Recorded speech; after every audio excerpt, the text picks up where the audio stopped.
हमारे पास क्या है जी, स्क्वायर रूट 2 माइनस 1 पार्ट 3 है। स्क्वायर रूट 2 माइनस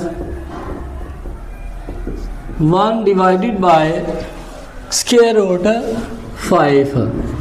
ठीक है जी। अब ये देखें, जैसा कि हमने पिछला क्वेश्चन किया था, इसी से हमने डिवाइड कर देना है और इसी से हमने मल्टीप्लाई भी कर देना है। Square root 2 minus 1 divided by square root 5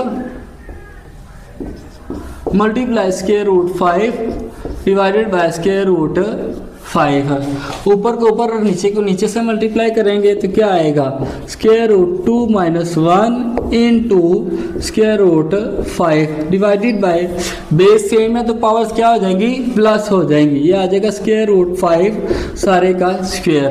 अब इसको ये स्क्वायर के अंदर है, ये भी स्क्वायर रूट के अंदर है। 5 to the 10, square root minus 1 से मल्टीप्लाई करेंगे तो ये स्क्वायर रूट 5 ही आ जाएगा। डिवाइडेड बाय स्क्वायर रूट से कैंसिल हो जाएगा, 5 है and it is our answer. ठीक है स्टूडेंट।